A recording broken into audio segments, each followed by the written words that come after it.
Ladies and gentlemen, coming to you live from a Super 8 motel in Green River, Utah. Beautiful green. Nah, it sucks. This is my first laser show from the road. I couldn't wait to get back home. I had to get one out. I have so many stories to tell from my 6 days now on the road. And boy, are there stories to tell. Now I'm at a Super 8. I don't want to die in a Super 8 motel. Actually, I do. I would love to die. This is terrible here. But God, what a week it's been. The following podcast contains lasers that may trigger seizures in photosensitive viewers. Viewer discretion is advised. This is Laser Show. Volume, pump up the volume, dance, dance.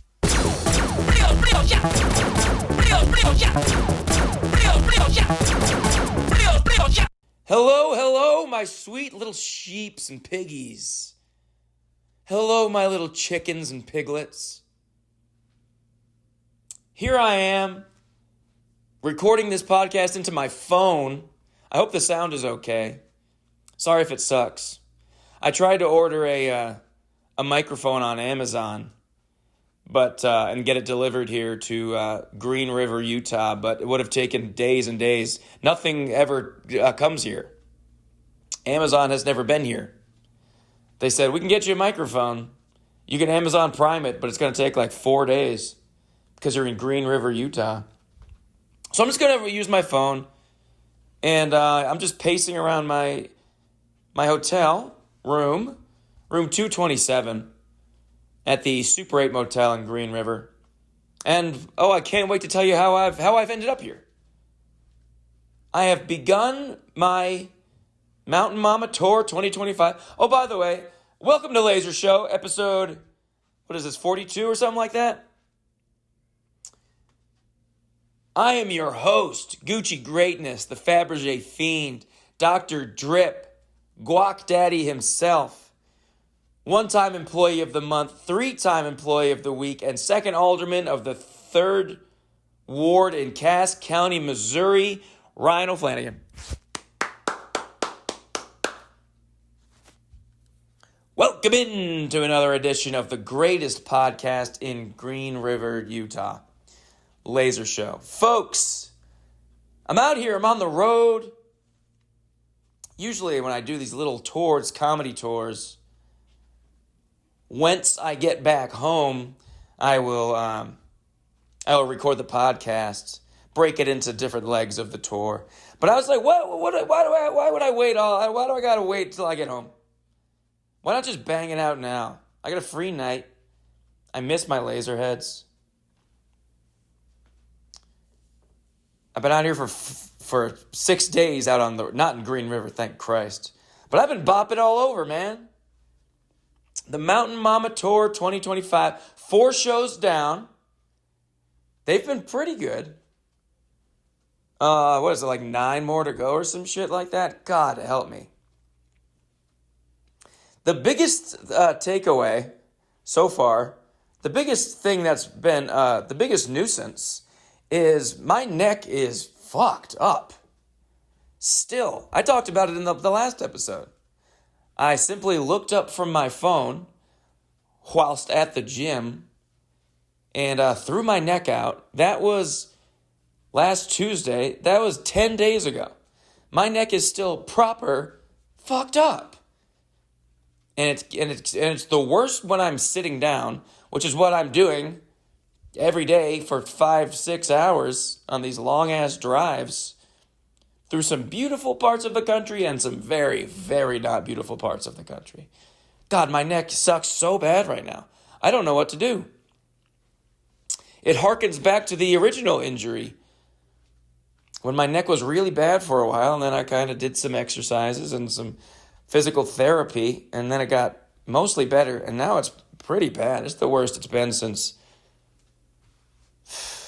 pre-9/11. But other than that, everything's been good. Most things have been good. There's been some things that have been bad. Starting with, okay, so Mountain Mama Tour kicked off in Spokane, Washington. So naturally, you guys know how I do. I flew into Salt Lake City, Utah, which is a 12-hour drive from Spokane. That's just how I like to do it. I'm not big at like looking at maps, you know? No, the tour ends in Steamboat Springs, which is somewhat close. It's a loop. I'm going to return my car back to Salt Lake City. That's why I'm doing that. But it was just a huge pain in the ass to fly into Salt Lake. Then I drove So I fly into Salt Lake. Folks, here we go. Saturday the 9th. Some shit like that. I'm ready and rearing to go.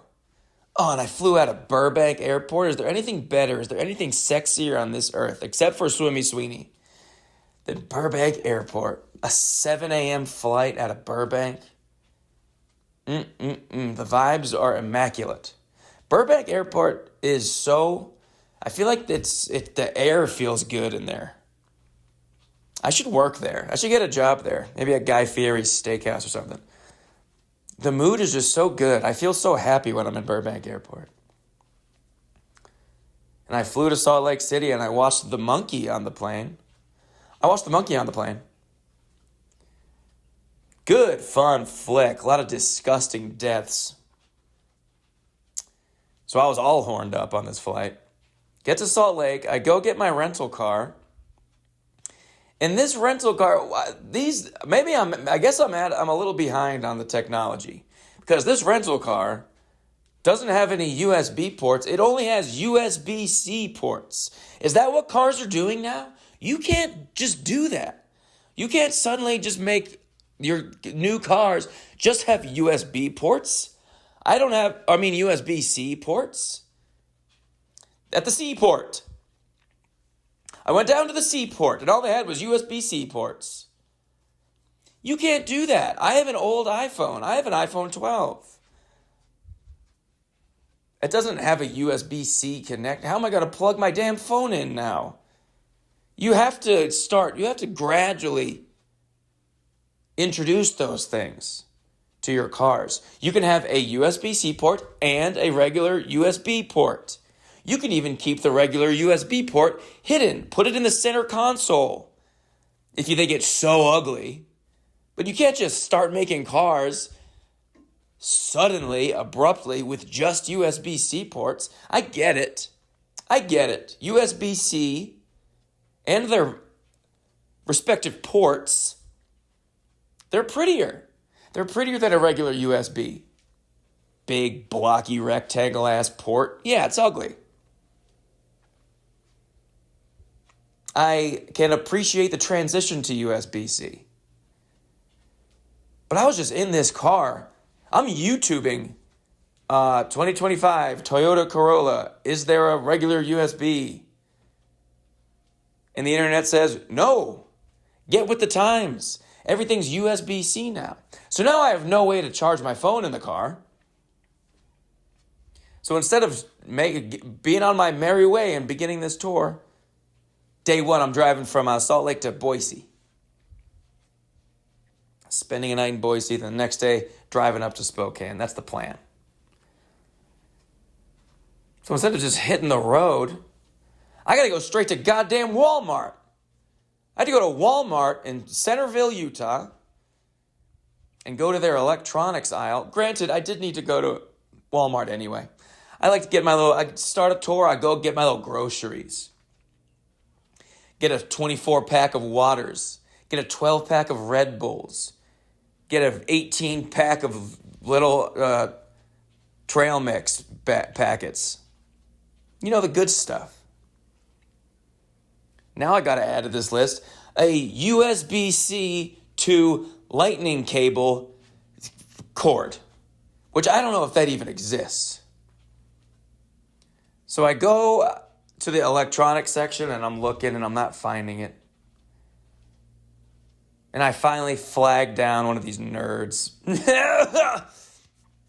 I go, hey man, do you have also I didn't know it was called a lightning cable. The old iPhone which I guess is what I have. I guess it's now considered an old ass iPhone. It's just a 12.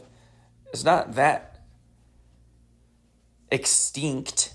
It's not totally extinct. People have 12s. And I go, hey man, do you have a, I told him the whole story like he cared. I was like, hey man, I just got this rental car. It only has USB-C ports. And I have an iPhone 12. So I only have regular USB with which to charge my phone. Is there such a thing as a cable that connects a USB-C port to a old iPhone charger? He says, oh, USB-C to lightning cable? I said, excuse me, what? What are we watching, Cars 2? I'm not trying to buy Cars 2. I'm trying to buy a cable, my friend. He says, yes, we have just the thing. And he brings me over. Here it is right here.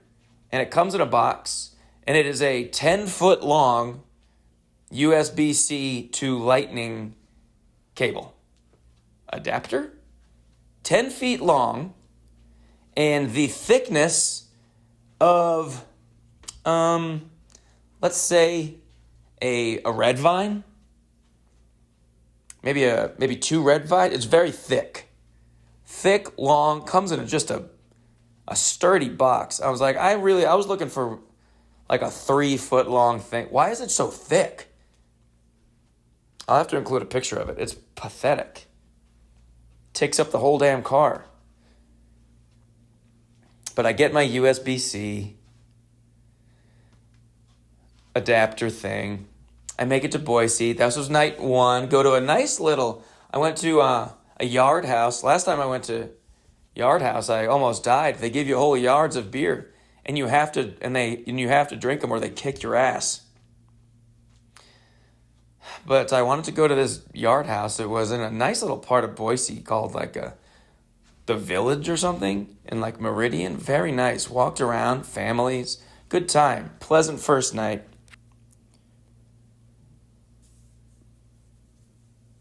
Oh, but before I get to my hotel, so when I get to my hotel in Boise, I go to the gas. First, I go to a gas station right outside of the hotel. Get some gas. I did something I've never done before in my whole life, folks. I got gas.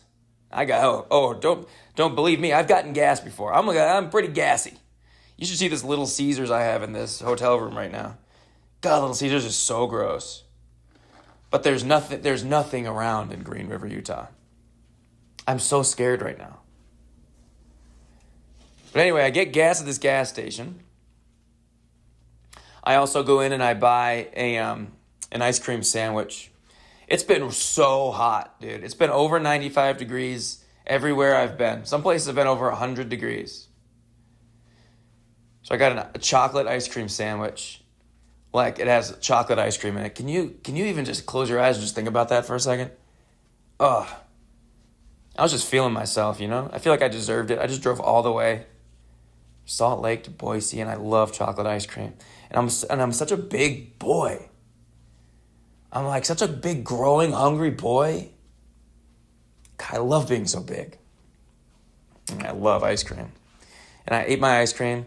And then I get back in my car. And I go to drive away from the gas pump. And I had left the gas pumps in the car. The pump was still connected to the car. And I drove off. And thank Christ God in heaven, it didn't rip the thing off. It did rip out of the car and made quite a ruckus. And there was a woman sitting in a car adjacent who saw the whole thing. And so I stopped, got out, put the gas nozzle back in the thing, and this woman just watched me and she was just shaking her head at me. Bitch, don't shake your head. You don't know me. You don't know what I've been through. I just had a whole USB-C thing happen. I'm not really in my right mind right now. Yeah, bitch. You, I'll say it, probably Mormon. And you're going to judge me? You think what I do and what I believe is weird? Mormon-ass idiot bitch with your blonde children in the back seat. Yeah, I drove away with the gas pump still connected to the car. you believe that God is a dinosaur or whatever it is they believe.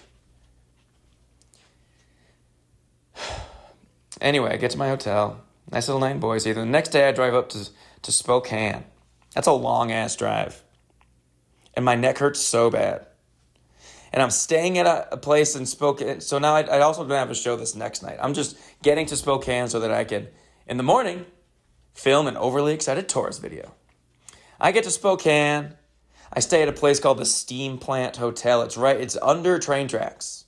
It is under the train tracks. And there's a sign when you check in and they go, sorry, yeah, we're under the train tracks. I go, you got to advertise that. You really should advertise that you're under the train tracks.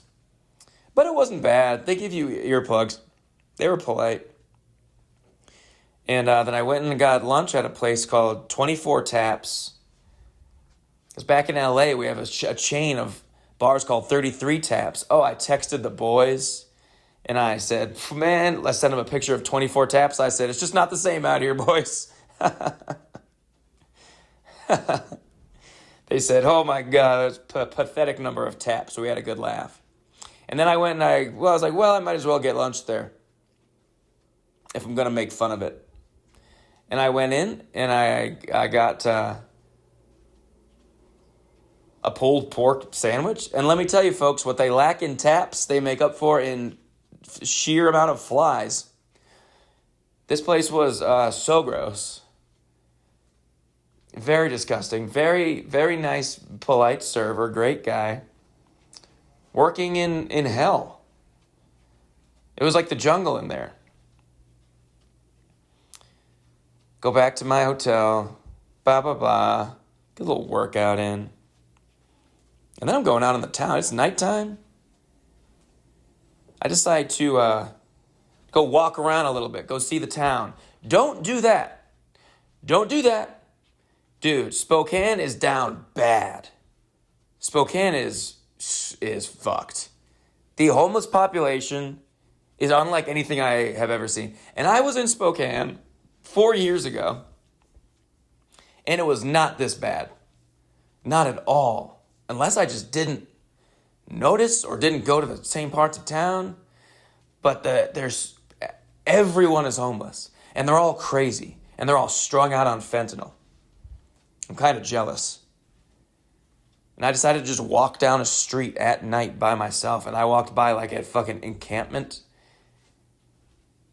Oh, and this guy started following me, asking for money. And he's going, sir, can you hear me? Hello, can you hear me? Hello, sir, can you hear me? And I'm going to be honest with you guys, I could hear him. But I was just ignoring him. But he thinks I just couldn't hear him, so don't worry. He doesn't think I'm a jerk. He thinks I just simply couldn't hear him. And, you know, those are ringing in my ears, I'll tell you that, from being at a hotel that is literally under the train tracks. And it was across the street from the hotel was the Wienermobile. Pretty cool. Someone was probably living in it. And then I went to then I got dinner at a nice place, very nice place, like a whiskey bar, very cool whiskey bar. And then the night was young. I was like, what's a bar in the area?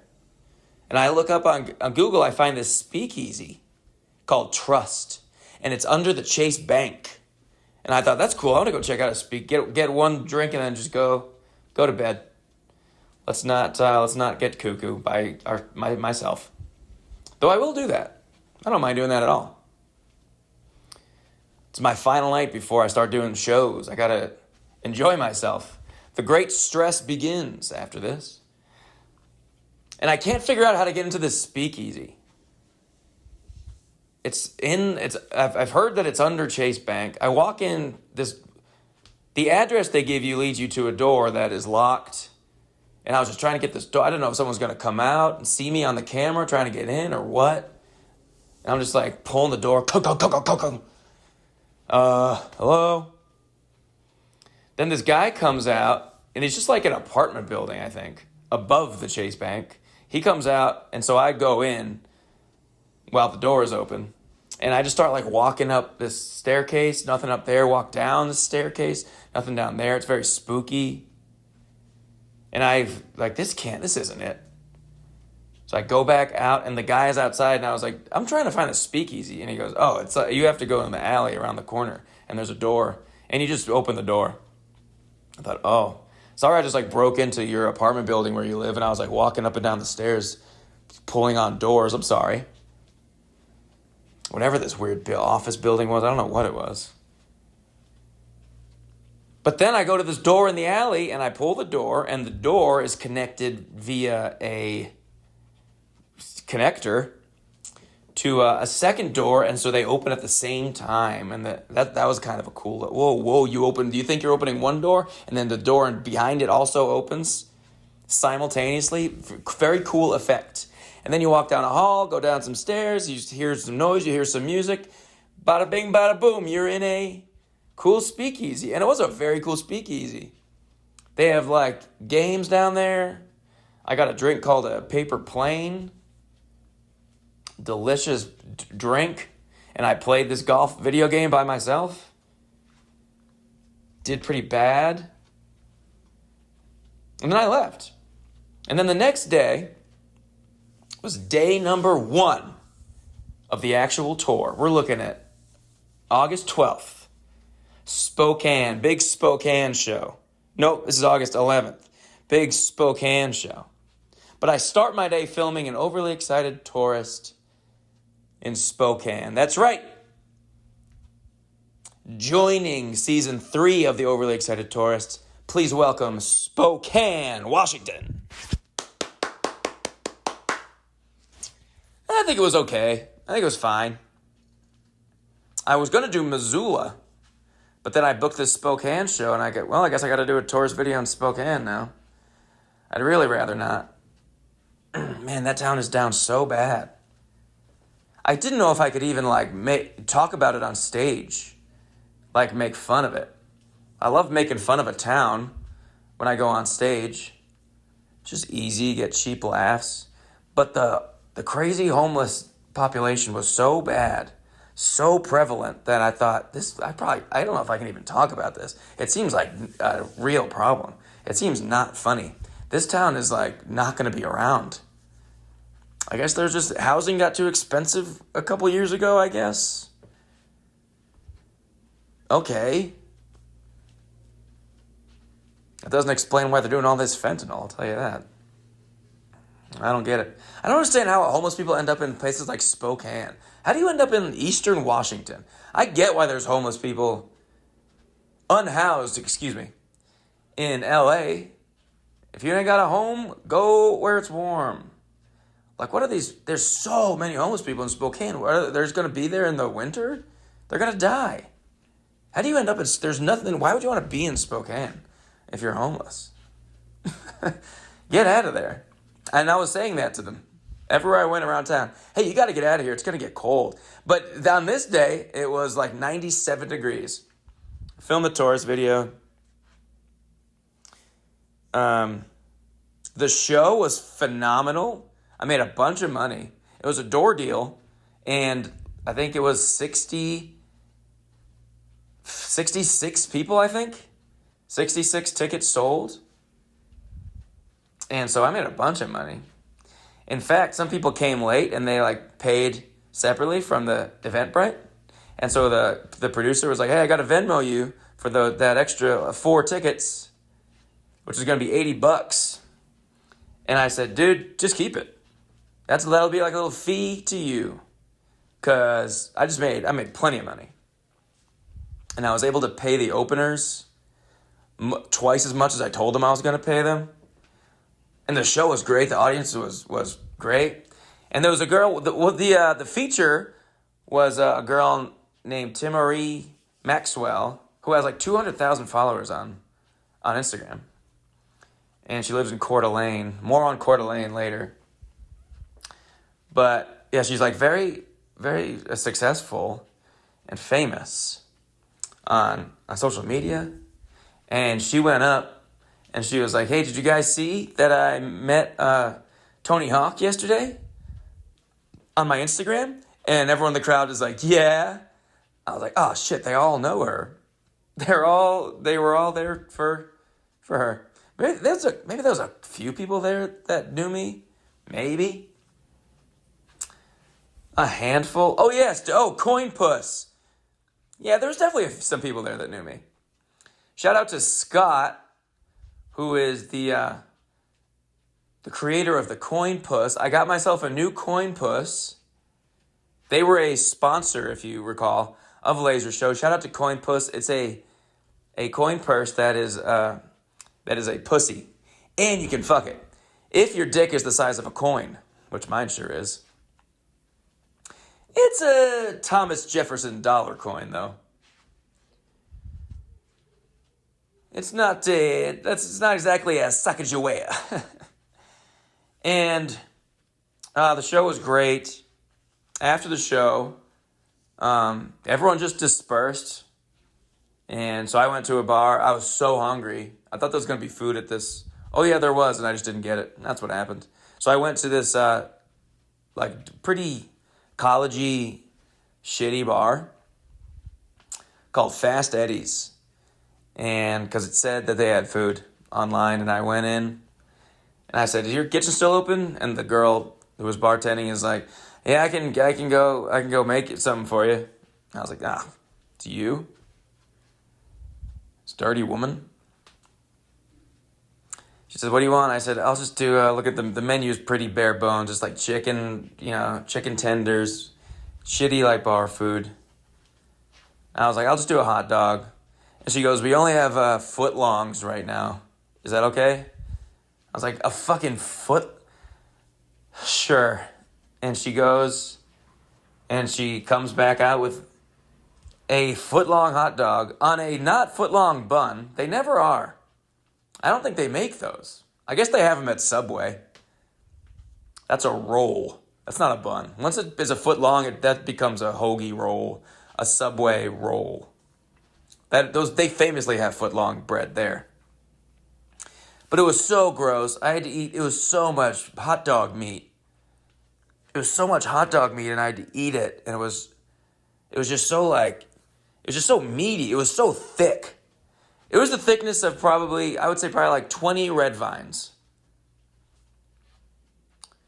if I had to estimate.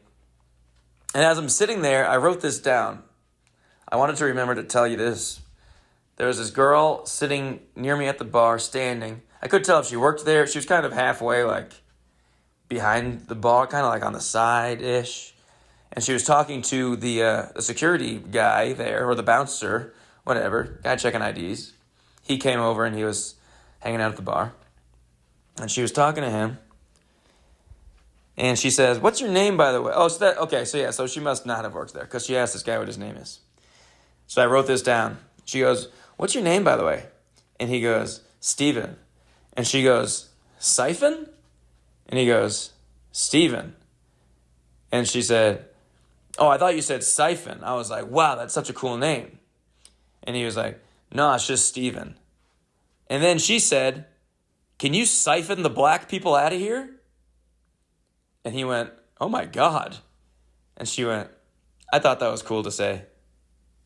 Man, I immediately took my phone out and wrote that down verbatim. Can you siphon the black people out of here? That's, I don't want that to be reflective on all of Spokane.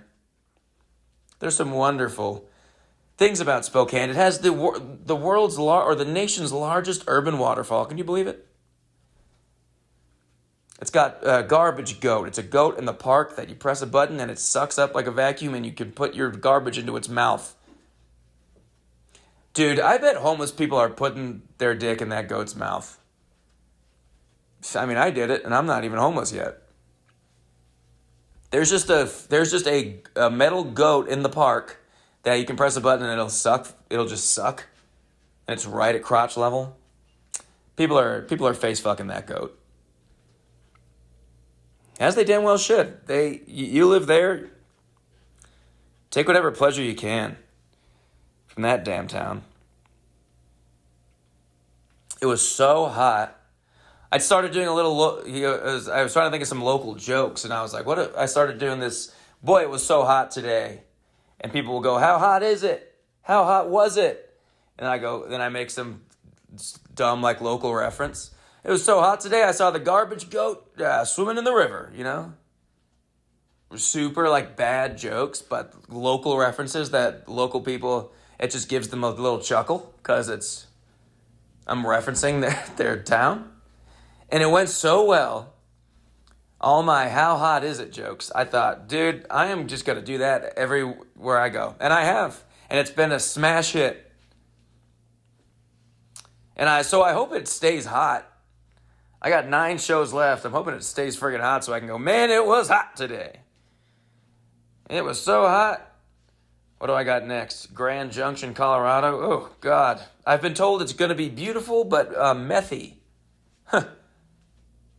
That person may have also just had a lisp and was saying it's messy, but I think they were saying there's a lot of meth. I hope they were saying there's a lot of meth. I'm just checking my mattress right now for bed bugs. Don't mind me. This was the cheapest hotel. There's a hair. Okay. That's good. So I'm glad the last person here wasn't bald, because that would be kind of creepy.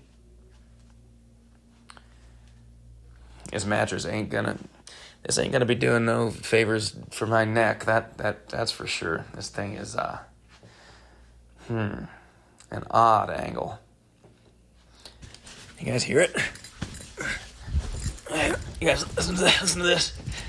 This is mattress. Oh yeah, it's springy as hell. Spring has sprung, boys. I'm gonna sleep well tonight because I did not sleep well last night. We'll get there.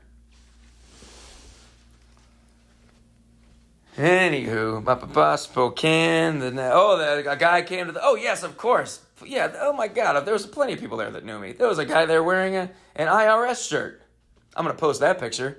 I took a picture with him. Whenever someone wears an IRS shirt, whoever's making these IRS shirts and sell them on Amazon, I feel like fans of mine have given them a lot of their business. Sometimes people. This is probably like the 5th time someone's come to a show wearing the IRS shirt. That's so cool. That's something you can do that brings me much joy and much pride. Now you just have an IRS shirt. It's a win-win. The next day, I drive from Spokane, Washington to Missoula, Montana, and this drive changed everything. This drive changed my life. I've never been to that part of the country. I'm seeing a lot of places, a lot of drives I've never been on. New cities I've never been to.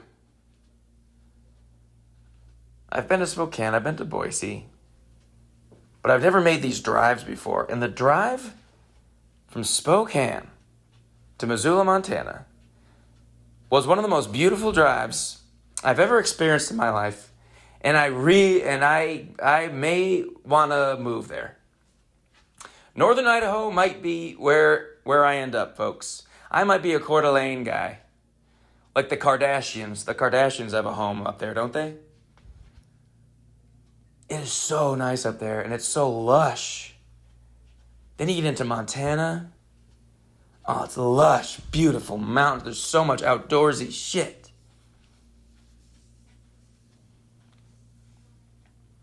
And I had some time. I saw like a sign that was like, hey, here's like a state park or something. Or just like a scenic area or something. And I thought, well, everything around here is beautiful. And I got time. I'm making good time on this drive. I'm going to pull over and see what this scenic thing is all about. I think this was in Montana. And I pull over, and there's like a dirt road. And you go up, and then there's like a stand. And, where a woman is, and there's like a sign, and it says that's a $7 fee to get into whatever this thing is. A park or something. And I didn't realize it was that I had to pay. So I see the sign, and I just start turning the car around to get the hell out of there, hightail it out of there. And this old-ass woman comes out of the booth, and she's going, stop it! Stop! And I was like, whoa, what? And I lower my window, and she comes over, and she's like, what are you doing? And I was like, I didn't realize that I had to pay. I don't want to see it that bad. So I'm just turning around. And she goes, okay, because I don't like it when people turn around here. I don't like it when people turn around. And I was like, okay, sorry. I wanted to go the other direction, so I figured the easiest way to do that would be to turn around, you dipshit. She goes, people turn around, and then people are coming, and they don't know that the someone else is turning around, and it'll cause an accident. Bitch, we are in the middle of nowhere. What are you talking about? How fast are people barreling down this dirt road that you wouldn't be able to see me from 700 feet away? There's nothing around. What are you talking about? I don't like people turn around. Well, how do people get out of this park then? You insane old woman. And then I do the show. Okay, the most sparsely attended show of the trip so far, Missoula, Montana. Beautiful town. I really like Missoula. Ooh, ooh, ooh. So nice. Little river running through town. I went down to the river. They got a river that runs through town. I was like, I have like an hour. I can kill like an hour before I want to go prep my set and shit. Go down to the river. Everyone's just in the river. When's the last time you were just in the river? There was a girl who was just in the river and she kept going up to, there's like a little man-made mini waterfall. People are like kayaking down it. Whoosh. Very small little, And this girl keeps like swimming up to it and then just letting her body go limp and just letting the river take her. Where the waterfall kind of funnels into like a little whoosh, little shoot station. I was just watching this girl go up and then just go back down. Go back up and go back down. Just enjoying the river on a very hot 96-degree day. Families in the river. Everyone's just in the damn river. There was a carousel by the river. I was like, I can't be near the carousel. I'll get arrested. And I do the show. Now, shout out to the dudes. You guys know the dudes from... the dudes have been very prevalent on this podcast. The dudes are these women that I know. I'm in their fantasy football league. One of the dudes, 6 months out of the year, lives up in Phillipsburg, Montana, which is about an hour and a half from Missoula. And she happened to be in town when I had my Missoula show. So she came to the Missoula show, brought 5 friends. So 6 people came to that show that knew me, at least via Big Dude. Shout out Big Dude. Love you, Big Dude. And other than that, there was, I believe, 11 other people. I don't think any of them knew who I was. No one came up after and said that they were like a fan, I don't think. Maybe one girl said she like saw me on New Girl, maybe. I don't know if that was like before. I don't know if she actually knew me, though. Maybe she looked me up when she saw that I was doing a show, and she goes, oh, I know him from New Girl. Maybe. I don't know. That's about it. So I did not make a lot of money at that show. It was okay. But then afterwards, I hung out with the host and the feature comic. We went out on the town. Whew. That was a fun-ass night. Got rip-roaring drunk. One person that was at the show was going home. We said, hey, before you go home, let us know. Where should we go? What's a bar we should go to? She says, there's a GQ magazine named the Union Bar, Union something bar. I think I should call it the Union Bar. One of the top dive bars in the country. And we said, that sounds fantastic. I love a dive bar. We go to the Union Bar. It's huge. It's not a dive. The number one requirement for being called a dive bar, and I was talking about this recently with people, because dive bar means different things to different people. If you don't go to a lot of bars, and you go to a bar that's like not very nice, you probably call it a dive bar. A dive bar doesn't mean a bar that's just not as nice as up to your standards. You hoity-toity bitch. Girls love to call bars dive bars that aren't dive bars. And apparently so does GQ. Because we go into the Union Bar, and it's huge. They have a stage. They have a pool table. There's like multiple rooms. The square footage of this place, it's up there. There's like a little lobby when you walk in, and that's where the bathrooms are off of this front little lobby. It's not even little. It's huge. Yeah, it's very, it's like a sports bar. sticky sports bar. It's not nice. But it's too big to be a dive. And I'm bothered by that. Like, I like a dive, dude. I like it so small. It's got to be small. One room. Shitty. Sticky. Darkish. This was not a dive. And I decided to say that to the bartender, and she hated it. To the point where I went, did you know that GQ named this place like one of the top dives in the country? And she was like, I heard that, yeah. And I went, I wouldn't call this a dive at all. And the look she gave me, and she was serving a girl, and they both looked at each other and made like a face like, okay. And then I was just felt like a drunk idiot. It's not a dive. So I said, I don't think it's a dive. And she seemed very upset. It was just like, she didn't say anything back. She didn't even respond. She just gave this girl a look. Like, okay, this guy's an idiot. And I looked to the comic I was with. Did you just see how bad that went? And he was like, yeah, that was very awkward. All right. Surprise, surprise, this fucking woman doesn't know what a dive is. Anyway, this girl came out to meet the comic that I was with. She loves him. Oh my God, she was so drunk, and she was all over him. She was very annoying. And then we went to another bar, and she got cut off. I've never been with someone that guy. I haven't been with someone that got cut off in quite some time. It's something to behold. Hope she's okay. And then the greatest thing that ever happened the next day. So the next show is in Idaho Falls, Idaho. I'm driving down from Missoula to Idaho Falls. What's on the way from Missoula to Idaho Falls? Phillipsburg, Montana. I'm going to go see my friend Big Dude and her husband Dave. And they have a cabin in the middle of shit-ass woods. I say shit-ass like it's bad. It's beautiful. It's just very hard to get to. And they're right on the lake. They just have a cabin up there. It's been in their family for generations. So I went to visit their cabin and go ATVing in the woods. And they have this beautiful cabin. First of all, I'm pulling off the main road onto a dirt road. And then I'm in my little Corolla. I mean, it is a dirt road. I took a video. Maybe I'll include it. I was like, this can't be right. She just dropped a pin and said, come to this, and then left directions, typed out directions via text, and they meant nothing to me. There's one dirt road, and then there's a second dirt road, and then there's this dirt road, and then if you got to the second dirt road, you've gone too far. Go back to the dirt road. There was literally a point she was like, I got lost, and I called her, and she was like, are you on the main dirt road, or are you on a secondary dirt road? And I go, dude, I don't know. I'm in the middle of the woods and I'm scared. I'm in my car and I'm just in the woods. I'm surrounded by just the woods. I'm glad I got service. She goes, I know where you are. I'm going to hop on an ATV and come get you. And she sure did.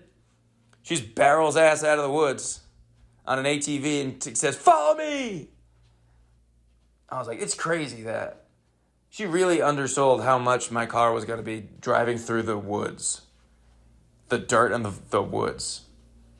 You really shouldn't be driving a rental car, with only USB-C ports. But that's how I punish this piece of shit car with its USB-C ports. I go, you're an off-road vehicle now, bitch. And we get there, so I get there. Oh my God, she gives me two new shirts and a cool new hat. I've been wearing this new hat. I'll show you. I'll put a picture. I love a new shirt, folks. If you see me on the road, come bring me a size medium shirt or a new hat or some food or a Fabergé egg or a gun. And then we hop on our ATVs and we go. They have these ATVs and they have helmets, and the helmets have speakers in them like I'm Tua talking to Mike McDaniel. All these helmets that we're wearing, it's me, Big Dude, and her husband. And they let me go in front, and so they're giving me directions on where to go on the headset. And we can just talk to each other and completely just hear each other like we're on the phone, but we're all just riding these loud ATVs. And they were behind me telling me, turn left up here. And man, I felt so alive. Oh, it was so fun. I love ATVing. I went ATVing with some family members years ago. Must have been like 2009 or something. But it wasn't like this. It was much more paved when we did it. But this was just through the woods, man. Dave brought a fucking chainsaw with him. And just in case we came across a log that we couldn't get over. Whenever you're ATVing, you have to bring a whole ass chainsaw with you. I was really hoping that he would have to use a chainsaw. And I'm like, we got to get out of here, dude. I'm trying to get to a show in Idaho Falls. And he's just fucking cutting down trees. That was what I was hoping for. But we didn't have to cut anything down. But God, it was so fun. And I want that to be a part of my life.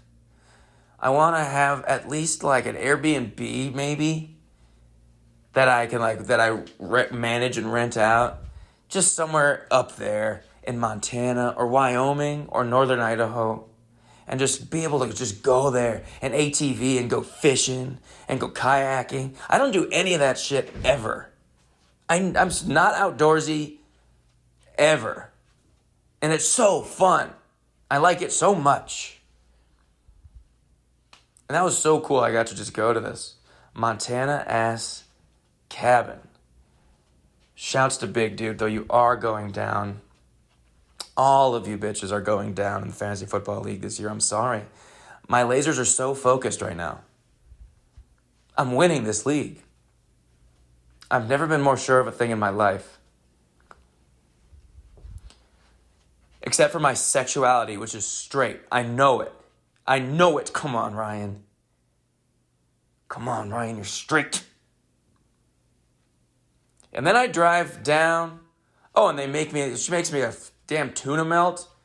Dave cuts up a damn peach. Mom and Dad taking care of Rye. Getting some vitamins, some nutrients. I have been taking it easy on the fast food. I've only had McDonald's, I think, twice, and Wendy's once, maybe. I'm literally staring at a half of a Little Caesars pizza in my Super 8 motel room. But the last tour I did, I had McDonald's every single day for 17 days in a row. Just because I love it. I love McDonald's. It just tastes so good. And it's all in one piece. I love how it's in one piece. Give me one piece. I got Wendy's. It was going everywhere. It was sliding around, all fresh. Ugh.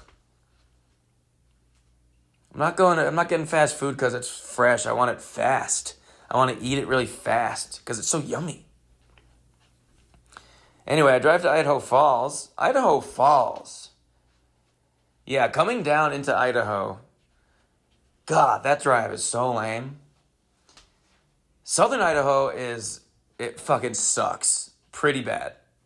There is nothing. It's just barren shit. It sucks. Idaho Falls is a weird town. Little town. It was super hot and it was very windy. There was like a dust storm when I was walking to the show. And the dust smelled. It smells of a farm. The town smells of a farm. I went on stage and I was like, it smells like a farm. Where's the farm? And they were like, this is it. Oh, I also wrote this down. When I left that hotel this morning before going to the ATV, so this was in Missoula. I was returning my keys to the front desk at the hotel, and I gave my keys to the woman, key card to the woman, and she said, "Thank you," and I went, "Yeah, enjoy." Oof. That's a landmark theater habit that I'm still finding hard to break. Someone says thank you, and you go, enjoy. Enjoy. And I was talking to people at work, how a coworker was just saying that. He said enjoy at a weird time. And it just happened to me in a damn hotel. You're checking out? Yes. All right, thank you. Yeah, enjoy. Enjoy my keys. Do what you will with them. Enjoy. They served me well. I got into my room. And then on the way down, after I leave the cabin, on my way to Idaho Falls, I drive through a town called Anaconda. Anaconda, it don't want none. Unless you have buns. Hum. Unless you have buns. Hum? Anaconda's an interesting town. They just had a crazy shooter. It was on the news. A guy killed a bunch of people in a bar and then went and fled into the woods. He was missing for like a week. They couldn't find him. It was on the news. Sad. And driving through Anaconda, it made me very sad. Like, oh, this is a sweet little town. They just had like a fucking crazy guy who lived in the town. Everyone knew him. And they were like, this guy's a loose cannon. He's going to do something someday. He had like family members die or something. His mom just died or some shit. And that was very sad. I don't know why I brought this up in the podcast. It's kind of a bummer. But they do have a main street there. Their main street in Anaconda is the speed limit is 25 miles an hour. And Chris was telling me, or Dave was telling me before I left their cabin, hey, you're going to go through Anaconda? The speed limit is 25. Don't go a single mile an hour over 25. They love to pull people over. And I'm sure they're highly on edge now. And driving 25 miles an hour makes me want to blow my own ass off. Because I've been driving fast, brother. Driving this rental car, it's my first time driving fast in 8 months. I've been driving my 2000 Volvo around. Oh, driving a real car is so nice, even though it does only have USB-C ports. I've been hauling ass. When you drive on the highway for 4 or 5 hours every day, you just zone the hell. You don't realize how fast. At one point, I looked down, I was going 101 miles an hour. And I know people don't want to hear that. My loved ones don't want to hear that. But just know that I saw that and went, holy shit, Jesus, I gotta slow down. I don't want to go that fast. That is too fast. Then I get to Idaho Falls. Dude, great fucking show in this weird-ass town. It's these weird little towns that are just the best shows because people ain't got nothing else to do. And the whole town comes out. And oddly enough, there was a bunch of like big fans there. People that were like, hey, we can't believe you're here. We live down the street and we're fans of you. This one girl was like, I was walking down to work and I walked past the venue and they had your picture on the window. And I was like, holy shit, that's the tourist. I love him. It's like, you found out about this show you saw my picture in the window in this little town that reeks. That is so cool. I had a bunch of big-ass fans in Idaho Falls, a town I had never heard of. So many falls out here, dude. Idaho Falls, Post Falls, Great Falls, this falls, that falls.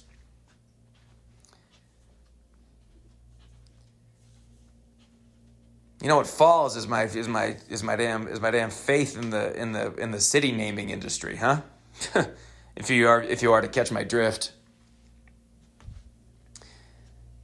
So I'm talking to the comics.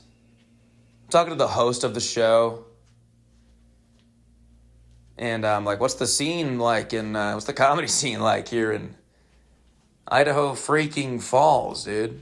Because you're driving to Idaho Falls and it's just flat nothing for hours. Then Idaho Falls is just there.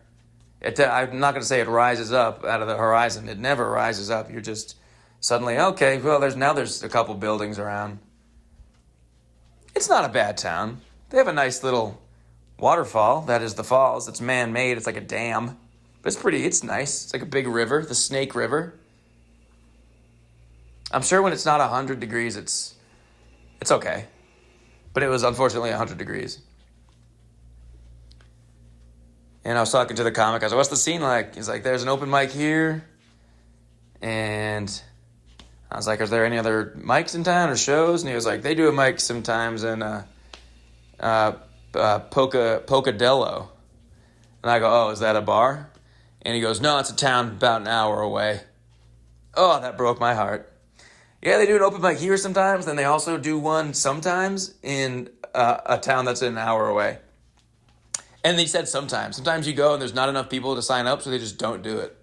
Oh, man. Get out of Idaho Falls. Unless you like it. I can like any place. I am so goddamn sick of Los Angeles, let me tell you. Everywhere. My brain broke seeing northern Idaho and western Montana. My heart, my ass, and my brain all broke at once. I want a summer home so bad. Anyway, we do the show. It was really good.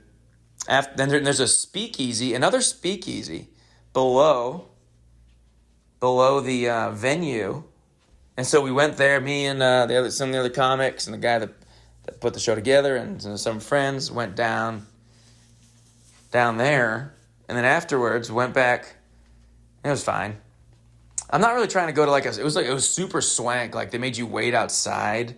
Not outside, but in like the seating area before they let you into this very swank, very fancy speakeasy. I'm like, I don't really...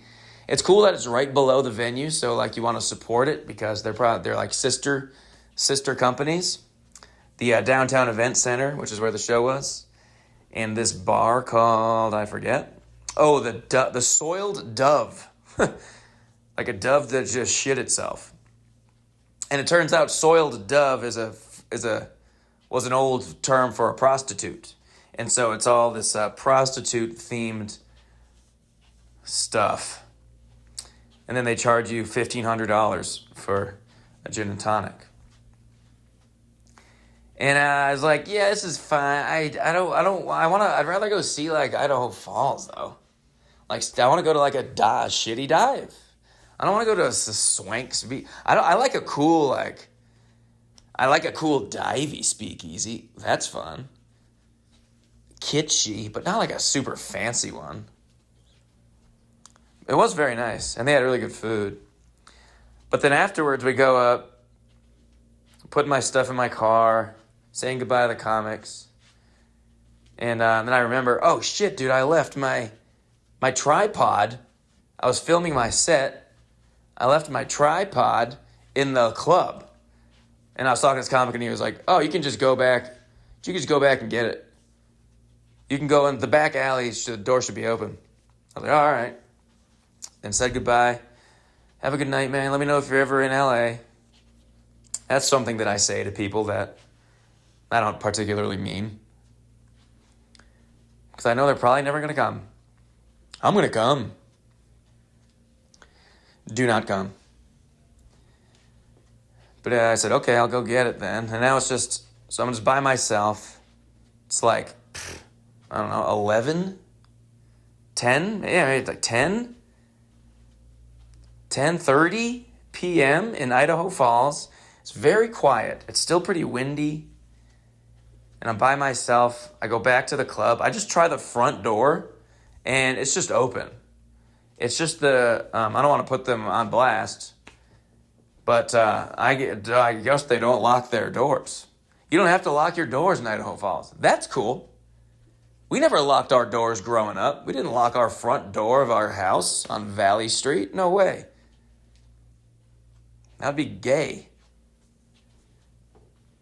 And it's just like that vibe. Like, no one's going to rob you. It's Idaho Falls. Everyone's just chilling. But then I get my tripod, and then I just went to a bar. I was like, I'm not going to let that be the only bar I go to in Idaho Falls. That was kind of lame. So I went to a dive bar. No, I didn't. I went to like a pretty cool karaoke bar, and just got a beer, and I was enjoying the karaoke, and the host was this guy, and he sang Forever and Ever Amen by Randy Travis, and he sang so well. I was on my phone. That's what I do. I just go to a bar and I just sit on my phone, or I'll watch like sports on TV or whatever. And I was just on my phone. I didn't even notice that it wasn't Randy Travis for like 20 seconds. And I was like, oh shit, that guy is singing. He has such a good voice. And I was way at the other end of the bar. It's a pretty big bar. And then after that, he stopped singing and he gets back to his computer, and I was like, I'm going to go say something. I walked up to him and I was like, dude, that was so good. And he just looked at me and he just like nodded and didn't say anything.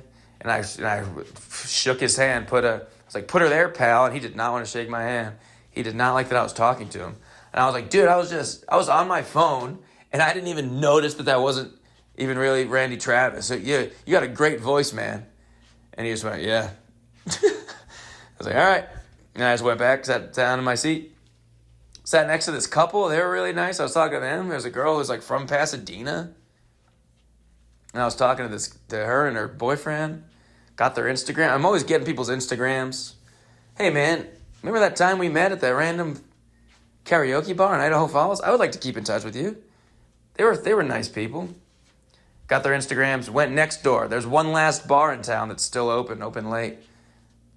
Mallorca? I don't know. Went there. Phew. I start talking to this guy. Or rather, he starts talking to me. He was first of all, there's a place in town called The Site. And they do some sort of nuclear stuff. And it's like far away outside of the city limits of Idaho Falls. And the host of the show told me, hey, dude, if you want an easy laugh, just bring up The Site. Everyone knows The Site. And it's this like so many people work there. And they do like very secretive nuclear stuff. And no one really knows what it is. But just bring up The Site. And I did. I went up there and I was like, hey, you guys drinking tonight? Let's get some drinks and we're going to The Site. And everyone goes, ha ha ha, The Site.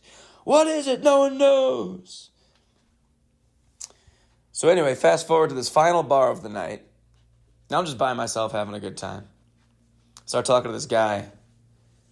I was talking to him. I was like, what do you do? And he goes, I work at The Site. I was like, oh, you work at The Site? Yeah. So what goes on at The Site? And he was literally like, I can't tell you. I was like, that's a real thing? It's not. I probably won't get it. So you can tell me. I'll probably either not understand it or immediately forget it. I'm drunk. But he couldn't tell me. He goes, yeah, I've been at The Site for 8 years. And I forget if he said he was like a paramedic or a firefighter or something before that. But he just launched into this series of stories from when he was a paramedic or a fireman or something. These dark stories of these awful deaths. And he had to quit that job, and now he took a job at The Site. And this guy is just telling me, he goes, yeah, it was such a bad couple of years. I responded to this car accident. This guy starts like tearing up. I responded to this car accident. I show up at the scene, and the car is upside down, and the guy is still alive. And I go to go help him, and he's in the car, and he's upside down. And he looks me in the eyes, and he takes a gun out, and he just shoots himself. I was like, oh. And so now you work at The Site? And he goes, one time my friend, I think he fell off like a ladder or something. And he was bleeding. He was just bleeding so much. And I didn't know where the blood was coming from, and it was coming from the back of his head. This is my best friend. One of my best friends. He was bleeding, and there was just this big puddle of blood was forming. And he was just dying, and I didn't know what to do, so I laid down in his blood. And it was so warm. I laid down in his warm blood, and I looked him in the eyes, and he was so scared. He knew that he was dying, and I looked into his eyes, and I watched the light go out of his eyes. And I was like, oh, okay, so now you work at The Site? What are you drinking? You want a beer? I got up and I gave this guy a hug. I was like, dude, I'm so sorry. I think there was one more he was telling me. I forgot. I remember those two. I gave him a hug. I was like, I'm sorry that happened, man. He was like, nice guy. He hugged me back. It was fucking weird. And I was like, all right, man, I'm actually going to go home now. Thank you for telling me those stories. Let me know if you're ever in LA. So then that was 2 days ago. Then the next day, I do the worst drive a human being can make. I drive from Idaho Falls, which is in southeastern Idaho, and I drive to Boise, which is in like southwestern Idaho, and it's just a straight shot. It's one route the whole way. It's like a 2-lane road called Route 20, and it sucks so bad. There is nothing and I'm not joking. It's 4.5 hours long, and there's not a single thing the whole way, except for there is one town called Arco, which is, I pulled over just to get gas, and it is the world, there's a sign that said, this is the world's only, or the world's first, completely nuclear-powered town. Which sounds very futuristic and cool, but the town is just this little shithole. I'm like, this is being powered by a nuclear reactor, probably the site? This is what the site is producing, is this piece of shit town? This place sucks.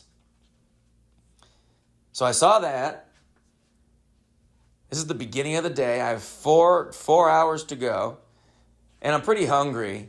And I figure somewhere along this 4-hour drive, there will be somewhere to eat. I'm willing to have my third McDonald's of the trip. Anything. I'll do Arby's even. 4 hours. Not a single business. Just dirt. Bad dirt. And then one national park called Craters of the Moon. I see a sign that says, here's Craters of the Moon National Park. And this is right like halfway, maybe a little more closer to Idaho Falls. But there's been nothing to do for a couple hours, and it seems like there might not be anything to do for this whole day. So I thought, I'm gonna go see this park. That's something I can do. And the Craters of the Moon National Park is, man, I got out to it's just like hills of like black rocks. And it's not cool at all. And I kept trying to take pictures, but all the pictures looked really bad because the national park just looks bad. It's not cool.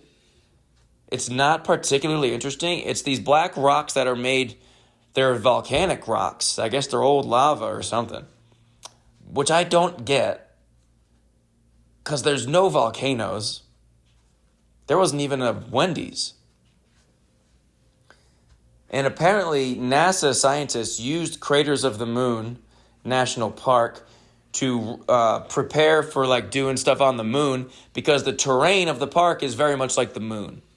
And let me tell you guys, the moon is super boring. And then they're so proud of Craters of the Moon National Park because Craters of the Moon National Park is one of only a couple or a handful of places in the whole country that have truly 0% light pollution. So it's nice for camping. It's the most you can possibly see in America through the sky with no light pollution. And that is just a very nice way of saying there is fucking nothing to do for several hours in every direction. Southern Idaho sucks so bad. But then I get to Boise, my glorious return to Boise. If you're a follower, if you're an avid Laserhead, you know my history with Boise. Last time I did Boise, did a show called at the Sapphire Club. And a couple of fucking Mormons complained about the show, which I was headlining. Wanted their money back, wanted a refund for the hotel, because the show was in a hotel. And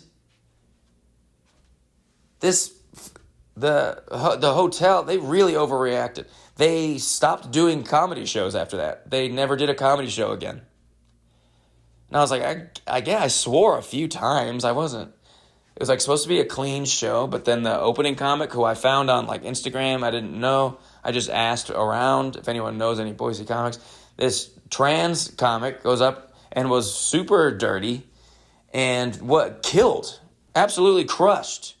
And the crowd was loving it. This mother did have 2 very young children, and she like walked out in the middle of this comic set because it was very dirty, and it was very sex stuff. But the rest of the crowd, then we had to laugh about, yes, please, why are you bringing your 8-year-old to a comedy show? Do you think that it is clowns? You must simply be thinking of clowns, not stand-up comedy, you moron. So they left, and then this elderly Mormon couple complained after the show. So yeah, so that comic crushed, so I thought, okay, we don't have to be clean then. I thought, if you have to be clean, and then I think that's because the crowd would be like offended if you're not clean. And this crowd was not offended at all. They loved the dirty trans comic. I shouldn't phrase it like that, but you know what I mean. So I went up and I just did my regular set. I swear naturally in my speech. I'm from Massachusetts. We say fuck a lot. It's a nice emphasizer. It does help my jokes. And it is just how I talk. And I want to talk like how I really talk. I swear a lot. And I had a great set. And then afterwards, this elderly couple complained about how not clean the show was when they were promised a clean show. And I can't imagine anyone else gave a shit. But then this club emailed and they were like, everyone wanted their money back. Ryan was very dirty. No one wanted their money. It was just that one couple. So then they just didn't pay me. And so many people that were at that show reached out, hey, great show. And then I would respond, hey, I'm not getting paid. Can you reach out to this venue and tell them that you had a good time? Because I think I had a really good set. And I don't always. But I had a really good set. They really liked me. I sold a lot of merch. And then I was just flabbergasted to find out get an email, wow, Ryan was terrible. We're not going to pay him. He was in breach of contract. Bitch, what? But then there was a guy at that show, Henry. Henry was at the show. I believe we hung out after. I don't know. I think I rip-roaring drunk. And that was also a year and a half ago, so I don't really. So Henry reached out on Instagram and said, dude, we got to get you back to Boise. Because he knows that I didn't get paid. He knows the whole story. And now he books a show. So this was the show that actually this whole tour was based around. I go, yeah, dude, let's do something in August. And then I just booked the whole rest of the tour from there. So that was Boise last night. I show up to this venue. It's sick as hell. It's downstairs. Place called the Shrine Social Club. Really, really cool. Dark. Red lights. Big room. Got maybe 30 people out or so. And who comes to the show but a girl named Alex who works at the Jasmine Bar, whatever it's called. And was at that show and worked there. And I had been emailing with her because she was like, hey, thanks for coming out. Really enjoyed the show. And I go, hey, your business is not paying me? Do you know that your bosses are refusing to pay me? Because they said it was so bad, but wouldn't you agree it was a very good set? She was. Yeah, it was a great night. I'm going to talk to them and get to the bottom of this. So I was going back and forth with her for a while to try to get to the bottom of it. They ended up giving me a little bit of money. They gave me a third what the contract was. But anyway, so that girl came to the show last night. Boise was last night. She comes, hey, I'm Alex. We were talking back and forth about that situation last year. I go, oh, yeah, dude. Oh, yeah, I remember you. That was crazy. Clearly, the show went well. If someone from that show, several people from last year's Boise show came out to this one. And everyone knows the story. A lot of laser heads in Boise. And I was posting about it. I was very public about it. This fucking place didn't pay me. I hate them. Burn it down. It is a big reason why this is a vehemently anti-Mormon podcast. Your religion is stupid. Your pajamas are stupid. But several people from that show came to this show. So that was nice to see. And then I go up on stage, and it was a great crowd. The crowd was awesome. Boise is pretty sweet. The people are awesome. So this is now 2 very good shows I've had in Boise. But I get up there and I go, hey, thanks for coming. Support your bartender. Hey, that's Ashley at the bar. Buy some drinks. And then I said, man, go buy a drink. Please support this place. It's awesome. They're letting me do this show. Go buy a drink. Or if you don't want a drink, buy me a drink. I love to drink. And someone goes, what do you want? And Alex had, earlier in the night, bought me a Rumpelmans shot. I forgot how much I love Rumpelmans. I also love everything else because I love the feeling of being drunk and forgetting. Just forgetting how bad everything is. So someone goes, what do you want? I go, give me a Rumpelmans. Like 2 people get up and immediately go get me. I have immediately do 2 back-to-back shots of Rumpelmans. So this is now 3 shots of Rumpelmans I've done. And you get 2 drink tickets, and I use both of those on IPAs. So at the very beginning of my set, I'm already pretty drunk. And I'm doing my, hey, it's so hot. How hot is it? And then throughout the show, people keep bringing me more shots of Rumpelmans because now it's becoming a joke. Like how much I'm drinking, and I think people just wanted to see how fucked up I could get, and I got really fucked up, and I didn't do any material. I did 50 minutes, and I didn't do a single joke. I just didn't shut up. It was fun. I think it went well, mostly, but then I am just, after a certain point, people start bringing me water, and that doesn't feel good. One girl brought me a shot glass, like a little tumbler. The Rumpelmans were coming in these they were shots, but they were coming in like kind of tumbler-sized glass, like bigger glasses. And so this girl brought me one of those, and then she goes, it's water. And I said, I'm going public with this. This girl just gave me water. I don't want water. I hate when you're at a bar and a bar. Have you ever been given water by a bartender? That is such a slap in the face. Not that this girl was just being nice. She was just being secret about it. Then someone brought me like a full glass of water. At that point, I needed it. I must have done 5 shots of Rumpelmans and the 2 IPAs. Then someone brings me a full beer. That was very nice. Oh, a guy brought me a shot of Rumpelmans and a whole IPA. And I put the IPA on the stool. And I never got to it. I was just talking, yapping, doing no material. Then at one point, towards the end of my set, I kicked the stool by accident, and the whole beer fell off. And I hadn't taken a sip of it. And this guy bought it for me. And I kicked the stool, and the whole beer fell and splashed everywhere. And can you imagine that fucking, and everyone is watching me. If you do that at a bar, you knock a beer over, it's so embarrassing. Doing it on stage with everyone just looking at you and you're so clearly so drunk is pretty embarrassing. And luckily the crowd was I was able to joke my way out of it and talk about how embarrassing it was. And they were very forgiving and they kept laughing. It didn't get too awkward, but yeah, the only thing you could do is just really acknowledge how fucking embarrassing it is to get that drunk in front of everyone and knock over a beer. And I felt so bad. The guy he bought me this beer. Like $7, $8 beer. And then I got the light and I was like, I haven't done a single joke. I think I closed the show with 2 or 3 jokes, short jokes. That I could remember how they go and not get... That's what happens, dude. If I get too drunk, I just start doing a joke and then I get distracted and start talking about something else. I just can't do It feels so weird to be wasted and doing my material. I just want to talk. It's very unprofessional. But it went great. And the guy... And so Henry messaged me today and was like, dude, that was awesome. And I was like, yeah, dude, that was a fun show from what I recall. Except for the part where I knocked that beer over. That was so embarrassing.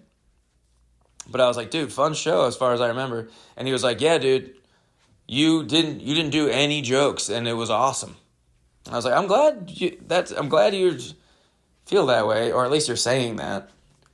Cuz I felt pretty embarrassed. And then I went out and God bless this girl, Sarah, came to the show and she was taking care, because afterwards we went out to a bar. Me and Sarah and the bartender, Ashley, went to a bar and just kept getting drunk. Some guy gave me 2 loaves of bread. I have 2 loaves of banana bread, and then like what is this other one? It's like chocolate banana bread maybe. So I was just driving today, just eating the banana bread like it's a fucking sandwich, like it's a burger. I woke up I have a scone and a aluminum foil in my car. Someone gave me a scone last night, I guess. And I got these 2 loaves of bread. Thick loaves of bread. And this girl, Sarah, had to drive my car to my hotel. And the bartender, had to follow us so that she could bring this girl back to her car, back at the club. All because I was so drunk I could not drive. And they just like took care of me. And they gave me water. And also just more beer. Then I didn't get back to my hotel till like 2:30 in the morning so that was last night. And then today was just a driving day, and I drove for 9 fucking hours today. I drove across the entire state of Utah. I saw the whole thing. It's mostly not good, but there's a few stretches that it gets pretty mountainous and cool. A lot of cool plateaus and shit. Sedimentary rocks and colors and stuff. But yeah, I went from the whole northwestern tip all the way down to now I'm in Green River, Utah. And so I wanted to get up early. I wanted to get up at like 7 because I had a whole day of driving. And God, I got so wasted till 2:30 in the morning. So I just felt awful today. I still was able to get up at 8 a.m. Bless me. I'm strong, baby. I'm Gucci strong. And I drove for 9 hours, just so hungover, and just feeling just really, really miserable, and also just like kind of embarrassed about the night before. Even though it was over, I think it was a good. I just feel bad that I didn't do any jokes. Like, it feels kind of unprofessional. Just people paid money to see me, and I was like, I'm fucking wasted. And I'm not doing any jokes. I'm just making fun of Idaho for 50 minutes straight. Kind of rude of me. But most people liked it, I hope. And I'm driving, pounding headache. Ugh, feel awful. And I'm driving through Idaho to start the day before I cross the border into Utah. And I'm just zoning. I feel awful. Like I'm going to puke. And I look down. Oh, my God. I'm almost out of gas. I got to pull off the next gas I see. I have 35 miles to go until I run out of gas. So, shit. Enter Google. The nearest gas station is about 18 miles. Okay, we can make it. Then I see a sign that's like 18 miles ahead or 15 miles ahead, whatever it is. This gas station, last gas station for like 200 miles, feed the alpacas. I thought, oh, hell yeah. I'm going to stop at this gas station anyway. Now I get to feed some alpacas? I would love to feed some alpacas. That'll turn my day around. I pull off into this gas station. It is called the Middle of Nowhere gas station. It has a name. And this gas station is, believe it or not, in the middle of nowhere. In every direction is nothing, and it's this tiny little gas station with no restrooms. There's a sign, no restrooms, and it's just this one guy working there in a tiny little. You walk into the gas station if you need to buy anything, any snacks. It's just like it's like a closet. It's so small. You can buy a couple things. They had Idaho brownies from like the Idaho Brownie Corporation or something like that. And like some waters. They had very few things in there. And the pumps don't work out there. You have to go in and pay. I go, hey man, and they have signs on all the pumps that go, we're having connectivity issues. You're probably going to have to pay inside, probably. And I went and I paid inside, and then I went back out, and the pump still wasn't working. I had to go back in and go, pump's still not working. He goes, I did the wrong pump. Sorry about that. It's like one of those places. But they have a bunch of alpacas and like some sheeps and a donkey just hanging out in like a little fenced-in area just right at the gas station. And they have a little gumball machine type. Put a quarter in, turn the thing, and some pellets fall out, and you can feed them the pellets. And so I put a quarter in, I go into that guy, I get some quarters. You turn the thing, and the pellets fall out, and all the animals come running. It's very cute. If nothing else, I'll get some content, you know. Look at this. Truly, the middle of nowhere. If you enter the location if you tag the location, it comes up, middle of nowhere gas station. Something or other, Idaho. And so I feed these alpacas, and it was my biggest regret of the trip so far, aside from knocking over that beer. Dude, these alpacas are disgusting. They smell so bad. There's one, I'll post the video. They're disgusting. One of them was just like foaming this like green shit out of its mouth, like boogers. And I'm just like feeding them with my hands, and they just slobber all over your hands, and it's like they have these filthy mouths. That you just get this like shit, like it's like poop, it's like they're eating poop, and they have like poop on their mouths or something, and then they eat out of your hands, and then my hand, I'm feeding them with one hand with my left hand, and I'm filming with my right hand, and so they eat out of my left hand, and then my left hand is so disgusting, it's like soaked and it has like poop. It's like poop. It smells so bad. And this gas station doesn't have bathrooms. There's no restrooms to use.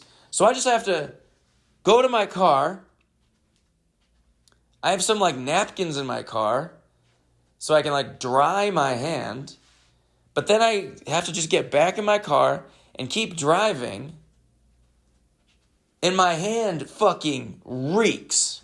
And I'm so hungover. And I'm trying not to puke. My hand smells like poop. These alpacas have poop mouths or something. And my hand just reeks. And I'm driving, and there was a sign. You're not going to see another gas station for 200 miles or whatever it said. I'm like, dude, luckily I found a rest area. And so I pulled into a rest area, so I was able to wash my hands. And I scrubbed the shit out of it. Still didn't get all of it, by the way. Let me smell it right now. Okay, yeah, now it's gone. Now I took a shower. But I washed my hand at this rest stop, and they have blow dry hand dryers. And I go back out to my car, and my hand smells much better. It still smells a little bit, but it still smells in the car. And I smell the steering wheel, and the steering wheel now smells because my hand touched it, like, briefly. Just when I needed to drive with I was trying to not put my disgusting hand on anything. There was a couple times I needed to grab the steering wheel with my left hand. I mean, I couldn't have touched the steering wheel for more than a total of, like, 30 seconds over the course of this half-hour drive to this rest stop. And the steering wheel just still smells like shit. And I kept thinking about the alpacas and just getting like nauseous. Like they were so ugly. And they smelled. And then one of them spit on me. It's in the video. I'll post it. It spit at me. And you hear me in the video go, oh, why did you spit at me? I'm feeding you. I've never thought that I would ever be upset with an alpaca. Not on my bingo card. They're so sweet looking. I thought I loved alpacas. I was so excited. I saw that sign. Oh, I would love to feed the alpacas. Hell yeah. I don't like that. You know what I do like? It's camels. I got to feed the camels at a zoo in Wisconsin. What's that place where they called? The Dells? Something like that? The Wisconsin Dells. Yeah, I fed some camels. They're very sweet. They're very polite. They use their nice little lips. You can kiss them. You can French kiss them. These alpacas were disgusting. So then, by the time I got to the gas station, finally, I pulled into the gas station and I go in and they have paper towels in the restroom, and I load it up with water and soap, and I come back out to my car and I just scrubbed down my steering wheel because my steering wheel stunk to high heaven. And then I drove 9 hours across Utah. That was such a bad drive. Salt Lake City is very, very pretty. Provo was the most traffic I've ever seen in my whole life. And it was supposed to be 7 hours of driving, and it turned out to be 9. There was so much traffic in fucking Utah, and then you get through that, and then it's just nothingness. And here I am at the Super 8 Motel in Green River. I was telling folks last night I was going to Green River. People go, ooh, a lot of Mormons. I said, ooh, you know how I feel about Mormons. And this one girl was like, buy a watermelon when you're there. I said, what? She goes, buy a watermelon. I was like, okay, thanks, lady. And then I get here to Green River, and they have a lot of watermelons. Multiple watermelon stands. I reckon they grow them out here. When I got to the hotel, I Googled food on Google Maps to see what was nearby that I could have. And most of the things that come up is just like, such and such watermelon shack. And then there's Little Caesars. Guess which one I got? But yeah, it's just like most of the way to Grand Junction where I'm going tomorrow. So I just wanted to do most of the drive, finish it off tomorrow. I just looked at a map. I thought, I want to drive that far. That's how far I'm willing to drive on my day off. And I just landed on Green River. Didn't know anything about it. Googled and saw if there were any hotels in the area, and there were. And I got it, guys. There is a Super 8 motel. I mean, I'll give it to him. This is a shitty hotel, but this is the first hotel all week that the Wi-Fi has worked. That's been a problem. And the towels here actually smell really good. They must use Glamorous Diva Wash, which is a laundry scent thing you can put in the washing machine with your detergent. It's not detergent, it's just for scent, but I highly recommend it. I've gotten so many friends on this Diva Wash. Thank you to Taylor Mishak. I was blind, but now I see. Get Diva Wash. It makes your clothes smell so good. Not as good as the towels here at the Super 8. So off to Grand Junction tomorrow. I'm going to put this podcast out tomorrow, Grand Junction Day. So now it's just Colorado. Now I'm doing Colorado for 9 days. Or Colorado, someone told me. Someone posted, you're supposed to pronounce it Colorado. I don't know about that. I know Nevada. I didn't know it was also Colorado. You're doing too much. It's fine. It's Colorado. Relax. People love to have a pronunciation of their place that shows that they're a local. You know you're not from here because you're saying it Colorado. No, I'm normal. I'm a normal person. But yeah, if you're in, or if you know anyone who is in Grand Junction, Durango, Fort Collins, Colorado Springs, Denver, or Steamboat Springs, god damn, I have 6 fucking places. Come on out to a show, RyanO'Flanagan.com. This has been episode, 42, I think. Appreciate you for listening. Maybe I'll do another one on the road, or maybe it'll be when I get back home. But it's been a wild ride, huh? Wild one. Thank you for listening. Let me know if you made it to the Elk. I love you all. Pump up the volume and dance.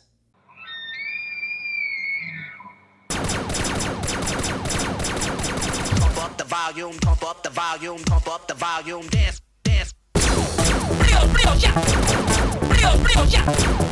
Real, real, yeah.